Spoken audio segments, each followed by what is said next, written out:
Now let's begin by telling you that former Nigeria's coordinating minister for the economy and also Minister of Finance, Ngozi Okonjo-Iweala, has been reappointed as the Director General of the World Trade Center, or rather the World Trade Organization.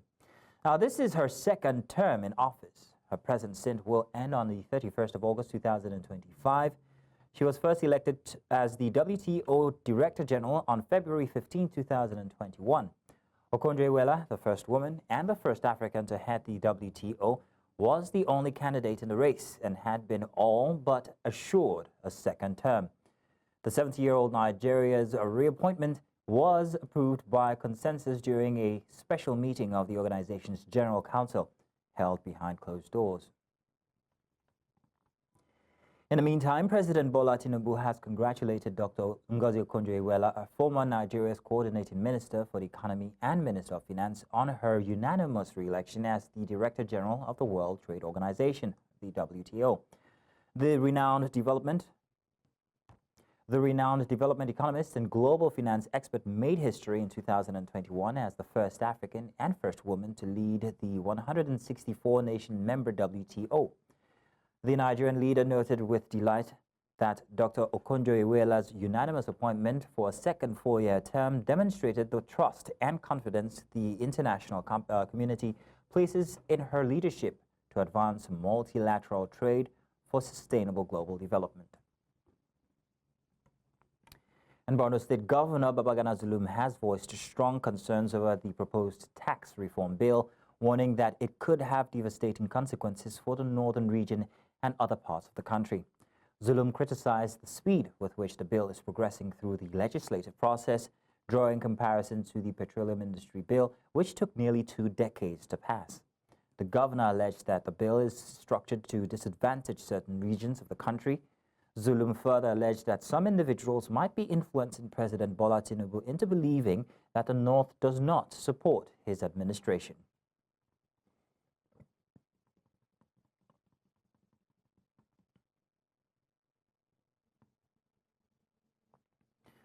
To a rather sad note now, a devastating boat accident occurred in the early hours of Friday along the Dumba-Ebuchi section of River Niger, resulting in the loss of multiple lives.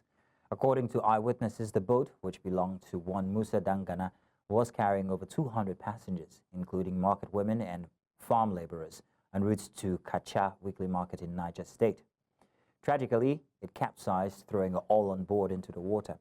Rescue efforts are underway, with local divers working to recover the bodies of the victims. As of the time of this report, 8 bodies had been recovered, while search and rescue operations continue to locate the remaining passengers. Preliminary reports indicate that none of the passengers were wearing life jackets at the time of the accident, which may have contributed to the high number of casualties. The authorities have yet to release an official statement about the most recent incident, but an investigation is expected to be launched to determine the cause of the accident. And away from that now, the Headquarters 6th Division Nigerian Army said it has noted with utmost concern an allegation making the rounds on the social media that the Nigerian Army detained an investigative journalist in Port Harcourt. The division said it has scaled up its anti-illegal oil bunkering operations with huge operational successes recorded. Now, it said troops trailed the criminals to an illegal oil bunkering site. In a subsequent operation carried out, troops swooped on the site where arrests were made, including one Fisayo Surombo, who was also arrested at the scene. The Army said the suspects are currently undergoing preliminary investigations to ascertain their level of involvement or otherwise. Now, the acting general officer commanding 7th Division Nigeria Army, Brigadier General Abubakar Haruna, has called on troops to maintain or rather remain dedicated to their duties while emphasizing the importance of welfare improvements. Brigadier General Abubakar Haruna made this known during the inauguration of a housing project for soldiers in Maiduguri. News Central's Umaru Kirawa completes the report. Another happy and historic moment for soldiers at the Maimalari military cantonment, Maiduguri, in Borno State. It was the commissioning of 2 newly constructed blocks of 12 family quarters for corporals. Let me reiterate ASA's collective commitment to prioritize developmental projects to ensure that the troops are adequately accommodated in the cantonment. We in the division will also continue to prioritize development projects as well as welfare of our personnel.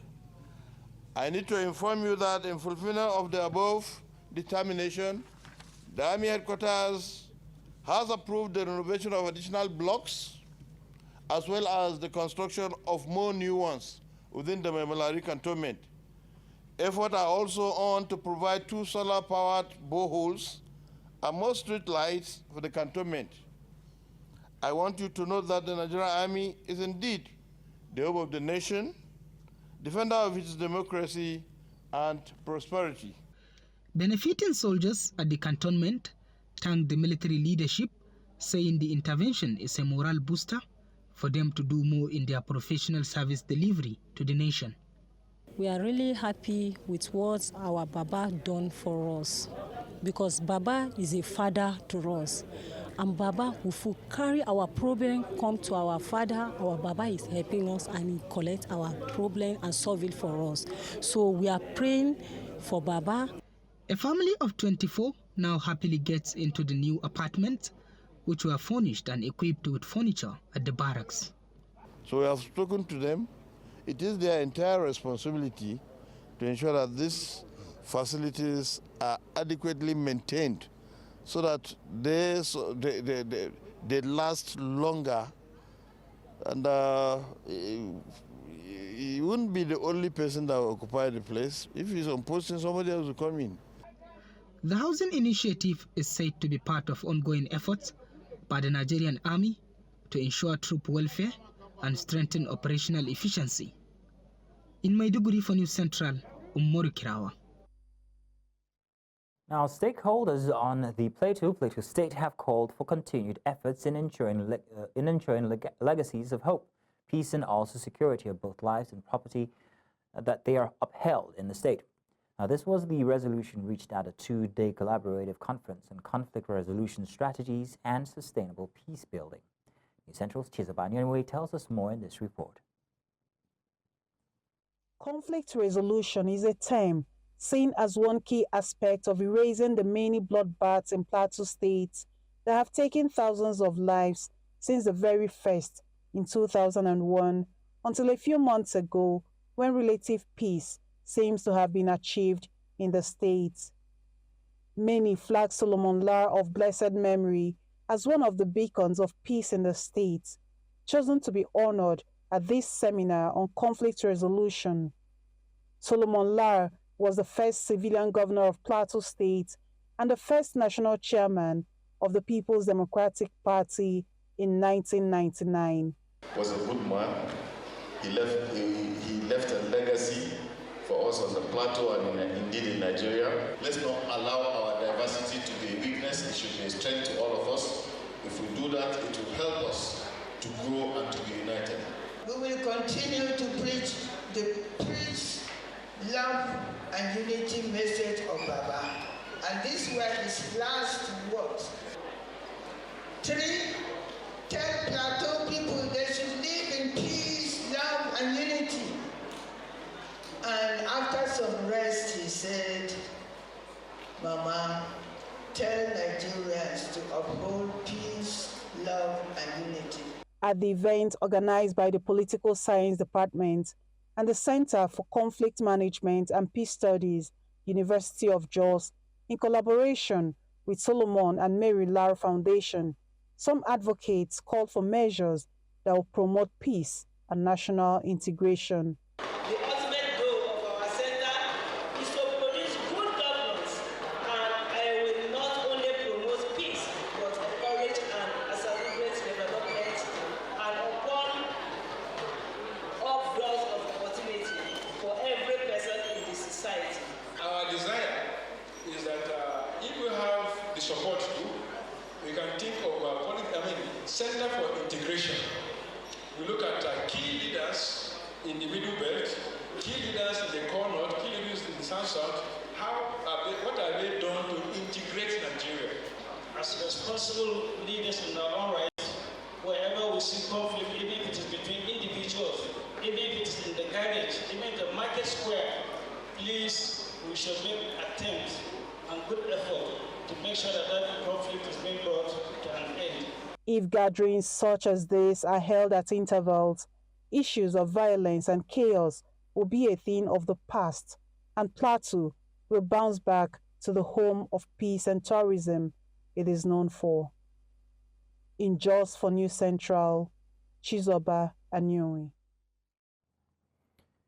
Justice James Omotosho of the Federal High Court, Abuja, has discharged and acquitted no fewer than 50 persons alleged to be members of the proscribed indigenous people of Biafra on allegations bordering on terrorism.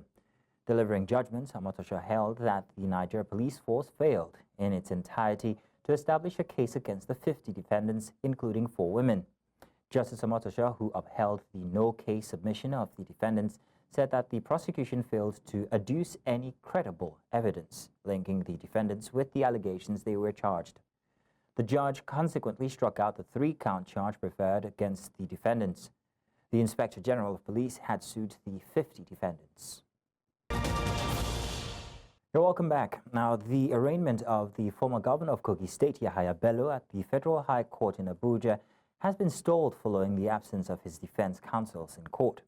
The EFCC had arraigned the former governor on a 19-count charge of money laundering to the tune of 80 billion naira. However, the proceedings could not hold, as Bello informed the court that he had been informed, or rather notified, of the hearing late Thursday, the 28th. The trial judge, Emeka Nwite, then informed the court that the proceedings should be adjourned for Bello's counsel to be duly notified in the interest of fair hearing. The case was adjourned to December the 13th. Now, the Court of Appeal in Lagos has acquitted and discharged the medical director of Optimal Cancer Care Foundation, Dr. Olufemi Olaleye. The court upturned the decision of the Lagos State Sexual Offense and Domestic Violence Court, which had sentenced Dr. Olaleye to life imprisonment for defiling his wife's 16-year-old niece. The trial court erred in condemning Dr. Olaleye based on tainted and unreliable testimony from his estranged wife, Oluremi, and the alleged survivor, according to Justice Olukayode Baba, who read the lead judgment that was accepted by the other 2 justices on the panel. The other member of the panel was Justice Zainab Abubakar and Justice Abdulaziz Dogo.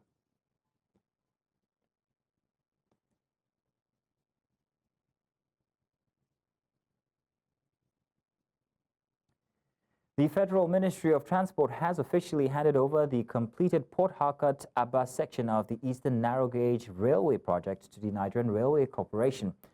The contractor, China Civil Engineering Construction Corporation, CCECC, Nigeria Limited, handed over the project to the Federal Ministry of Transport at an event in Port Harcourt, Rivers State, on Thursday.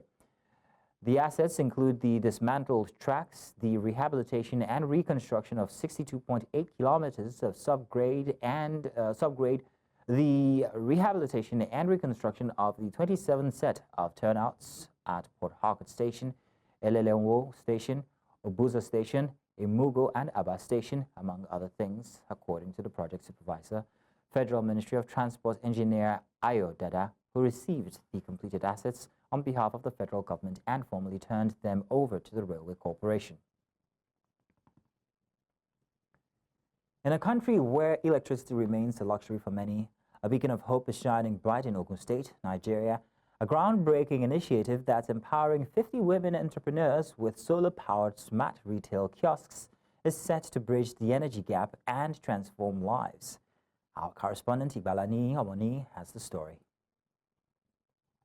Ijebu, with a population of over 200,000, has a significant number of women, 52%, driving the local economy through small-scale trading. However, they face a major hurdle: limited access to electricity. I tried Zobo business, but I had to pack it up because of the power supply. The power supply is not encouraging. For days, there won't be light, and the Zobo, if it's not cold, people won't buy.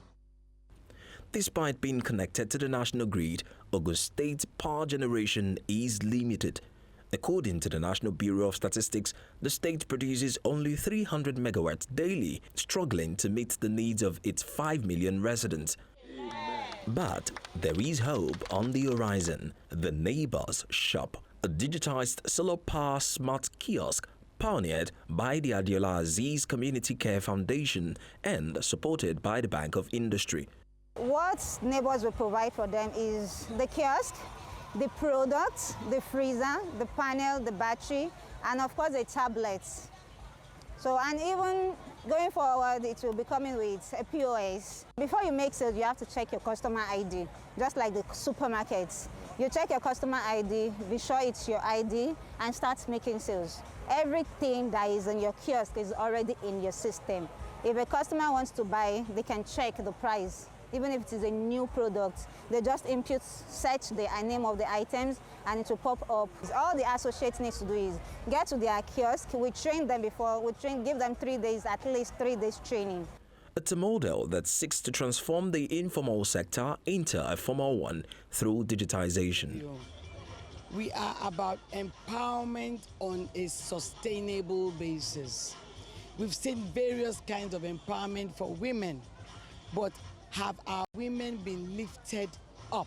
And everywhere you go to, everybody's selling these things out. But if we formalize it for them, right, and people also invest in it. Right now we're starting with Ogun State. Do you understand what I'm saying? Because, like I said, we've done 50. 50 doesn't even scratch the surface. We need to do more. Solar kiosk is not only providing electricity, but also empowering the women of Ijebu-Ode and its environ.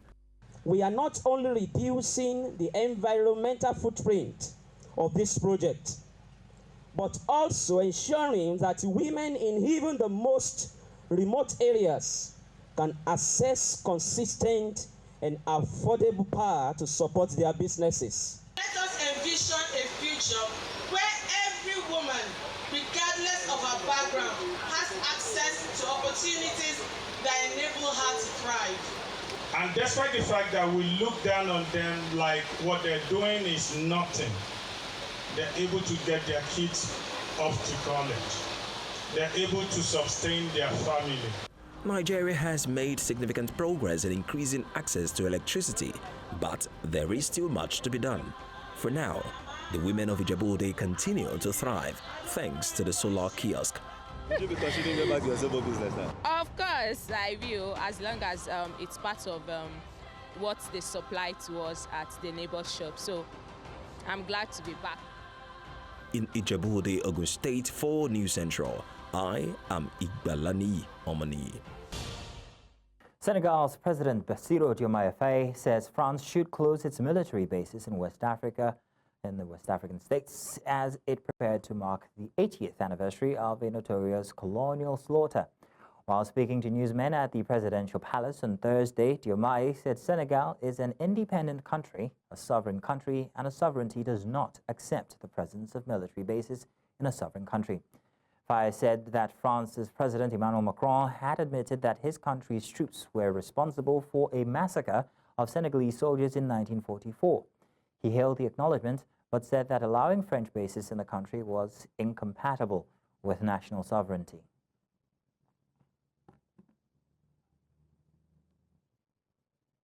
C'est un pays indépendant, c'est un pays souverain, et la souveraineté ne s'accommode pas de la présence de bases militaires dans un pays souverain. La France collabore parfaitement avec le comité qui a été envoyé là-bas pour l'exploitation des archives qui n'ont pas été jusqu'ici ouvertes. Et nous pensons que nous sommes en train de faire des pas de géant dans la manifestation de la vérité quant aux circonstances de ce massacre qui a été perpétré à Thiaroye sur les tirailleurs. Il y a des pas que nous sommes en train de faire. Ce pas dans la décision de commémorer a aujourd'hui permis de donner à la France l'occasion, comme elle ne l'a jamais fait, de reconnaître que c'est un massacre. Now, committee members researching French archives on the 1944 Thiaroye massacre present their initial findings at a press conference in Dakar, Senegal's capital, 2 days before the commemoration of the killings. Rokhaya Fall, a historian, said that it had been a mission that succeeded. France has for the first time acknowledged that its soldiers carried out a massacre in Senegal in which dozens, perhaps hundreds of West African troops were killed almost exactly 80 years ago. Those who died were part of the Tirailleurs Senegalais unit, recruited at the start of World War II to help defend France, the colonial power. C'est une mission difficile, mais une mission qui a réussi, si je peux m'exprimer ainsi, dans la mesure où nous avons pu avoir des choses inédites. Nous avons, dans un premier temps, été en contact avec des éléments qui ne parlaient que du contexte général, qui parlaient de la Seconde Guerre mondiale. Mais nous avons eu aussi, par exemple, des actes de décès de tirailleurs fournis. En explorant les registres de décès de Dakar de 1945, nous avons relevé beaucoup d'actes de décès de tirailleurs. On ne va pas donner pour le moment un chiffre exact, un chiffre précis, mais on doit dire que le nombre de décès va bien au-delà de ce qui a été jusqu'ici annoncé. Et nous en avons des éléments pour l'attester. Que la France soit de bonne foi ou non, pourquoi ce serait notre problème? Nous, ce qui nous intéresse, c'est la vérité. On veut savoir qu'est-ce qui s'est passé à l'aube du 1er décembre 1944. Combien y a-t-il eu de morts? Pourquoi on a tiré sur les gens avec des automitrailleuses? Les Français ont tout fait pour mettre une chape de plomb. Mais c'est que c'est un massacre qui arrive au moment de la libération. Cette libération qui fonde la nouvelle France, la France gaulliste, où les compagnons de la libération vont jouer un rôle énorme. Au même moment, on dit aux Africains, vous ne faites pas partie. Vous retournez à votre place, la place de l'avant-guerre.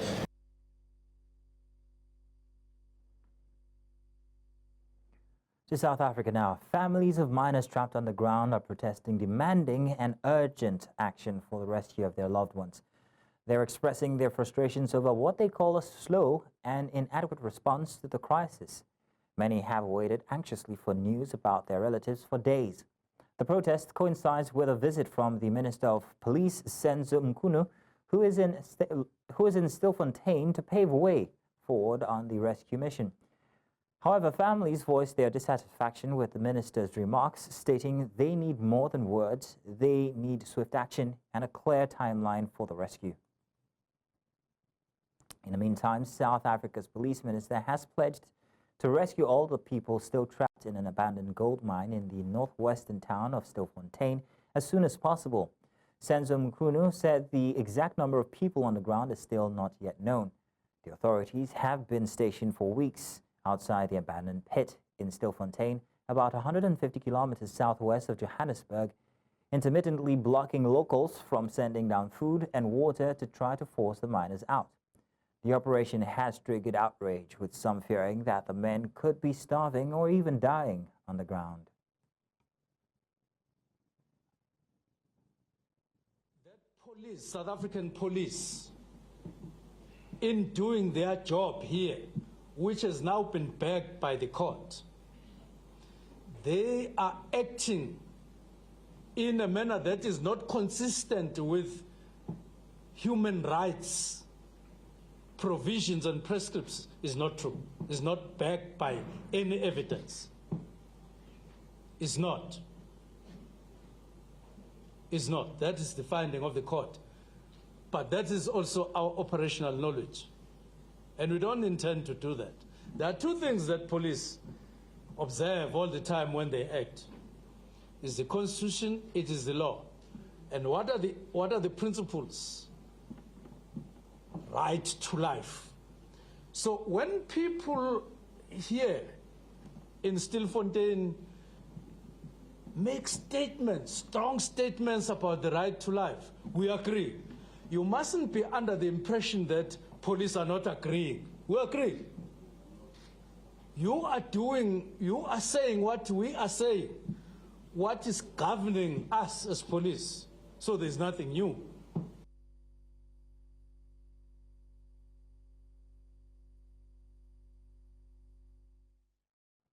Now, Namibians have seized their second chance to vote on Friday after elections were extended following logistic and technical failings that prevented many from casting their ballots 2 days ago, angering opposition parties aiming to loosen the ruling SWAPO party's 34-year grip on power. Many of the 1.5 million registered voters were forced to wait in line for up to 12 hours or even fled the polling that the opposition called a sham due to lengthy delays at polling places the day before. According to the African Center for Governance Observer Mission, several voters left lines in most regions on Thursday because of the slow pace brought on by frequent technological issues. It adds that lack of ballot paper and the warming of the electronic tablets used for voter registration were among the issues that caused the delays, it claimed. Now, in certain areas, the intense heat made voters even more irritated and made them quit.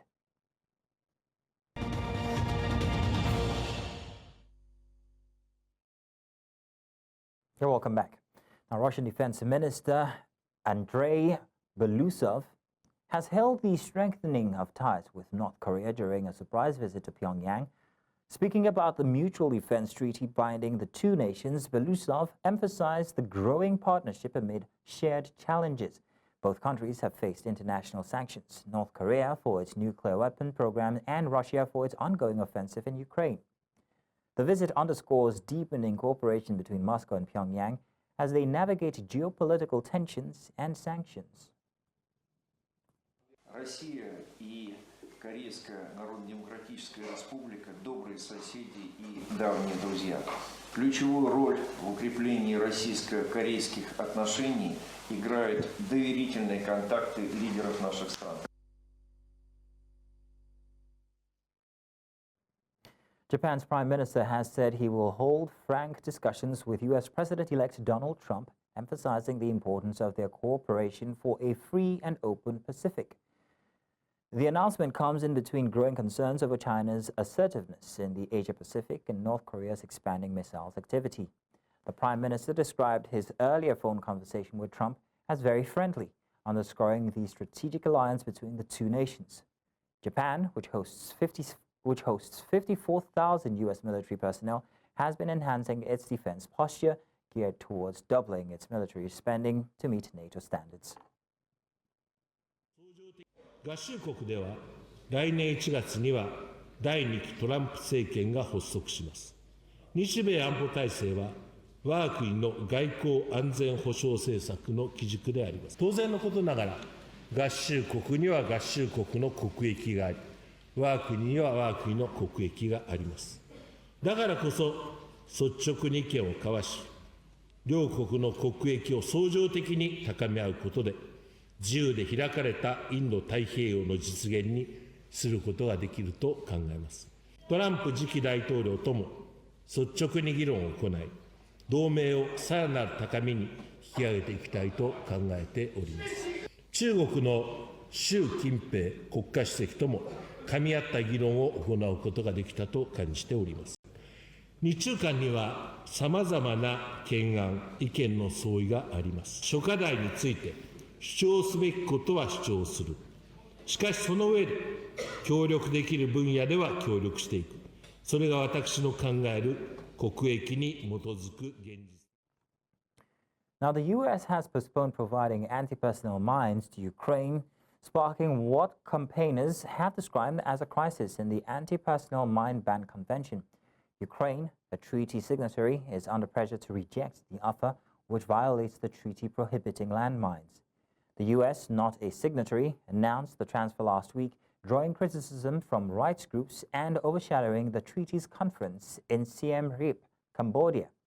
Tamak Gabaznik, director of the international campaign to ban landmines, urged Kyiv to decline the mines while Ukraine's defense officials pledged to convey concerns to their government. President Volodymyr Zelensky, however, has called the mines vital for defense against Russia. Meanwhile, Finland, which recently joined NATO, has debated reintroducing landmines amid heightened security concerns over tensions in Russia. We have heard some concerns raised by community. They will be conveyed to the government of Ukraine, we continue communication through the established diplomatic channel of the Convention. Today, however, Mr. President, the Mine Ban Treaty is facing a test on a level it has never faced before. The crisis, of course, is the announcement of a U.S. decision to transfer anti-personnel mines to Ukraine, which, if accepted and the mines used, would be a clear and significant violation of the Mine Ban Treaty. We therefore hope very much that the mines offered by the U.S. will be firmly rejected by Ukraine. We welcome clarification from Ukraine in that regard, and we thank Ukraine for communicating the concerns of this room about the announced transfer back to Kyiv. It goes without saying that if Ukraine were to accept these mines and use them, it would raise by far the most serious compliance challenge that the treaty has ever faced. We therefore hope and expect Ukraine will respect its legal obligations and reject this deadly gift. Now, the Port Harcourt refinery, managed by the Nigerian National Petroleum Company Limited, has officially resumed operations after a lengthy period of inactivity and several missed deadlines. Now, this announcement on November 26, 2024, surprised many in the industry, especially since the refinery had failed to meet production targets 7 times in September. Despite this unexpected restart, concerns linger regarding the refinery's operational integrity, the quality of the output, and its impact on product pricing. On Business Edge, oil and gas analyst Bola Tinubu discussed why the price of PMS in Nigeria is higher than that produced by Dangote. It's going to be very low. And the reason is this. Dangote is a 650,000 barrels per day capacity refinery. At 70% capacity, the Port Harcourt refinery will only process 42,000. That is about 6% of Dangote's capacity. When all you bring to the market is 6% of the possible pool, you cannot present a competitive edge in that kind of a market. The guy that is able to produce 94 would definitely dominate the price, dictate the price in that kind of market. So the competitive impact of the volume that is attributable to PH refinery right now is insignificant and will not move the needle as far as competition is concerned. The other part, of course, is the stories around whether import is cheaper. If import is cheaper, that is also something we should find out. Why should the import be cheaper? The record says that October import was even bigger than the previous period. And October was when we probably can say, oh, Dangote was already fully in the market. So why did we still import a lot more than we even used to do? The decentralization of Nigeria's power sector, highlighted by the passage of the Electricity Act 2023, signifies a major transformation in the generation, transmission, and distribution of electricity. Now, this change allows states to take on a more prominent role in their energy market, but it also brings forth potential challenges. In a recent episode of Business Edge, Lekan Obanjo interviewed Olalere Odusote, former Commissioner for Energy and Mineral Resources, who shared insight on how the government can address these issues and enhance the quality of energy supply in the country.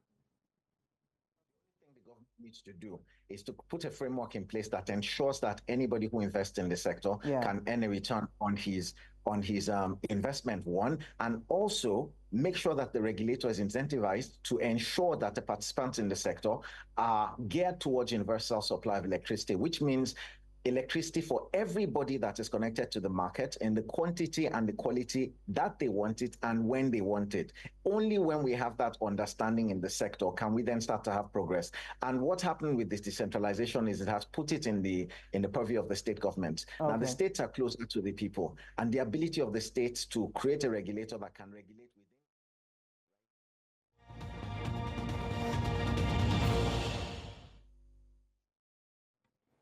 Now, sports. The Super Eagles midfielder Raphael Onyedika has expressed his ambition to achieve more with the Belgian club Brugge in the UEFA Champions League. After playing a full 90 minutes in their draw against Celtic, Onyedika reaffirmed his commitment to helping the team go as far as possible in the prestigious competition. Believing that the Champions League is for elite teams, he is confident that Club Brugge can establish themselves as a top contender and make history. To play in and you have the opportunity to show yourself and play with top teams and top players also. So it's like a dream come true. Apart from the red card against Milan, it was unfortunate, but sometimes it happened. Some things that you cannot control. So, but it was like one of my proudest moments playing in the Champions League.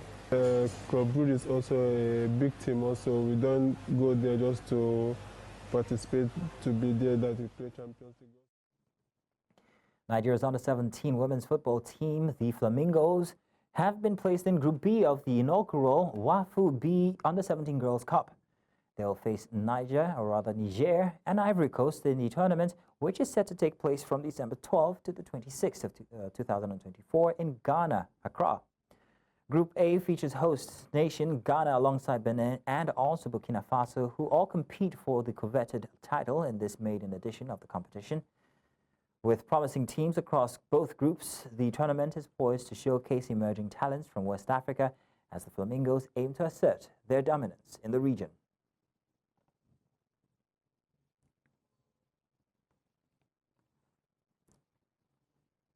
And that's all this hour. But before we go, let's take another look at some of the stories that we brought your way. President Bola Tinubu has hailed Okonjo-Iweala's re-election as Director General of World Trade Organization. The Nigeria Army has said alleged detention of journalist Fisayo Soyombo is misleading. And we also told you that Senegal's president has asked France to close military bases in West Africa. Remember, you can watch News Central live on DSTV 422, Star Times Channel 274, Able TV, and of course on YouTube. Many thanks for watching. My name is Mazino Appeal.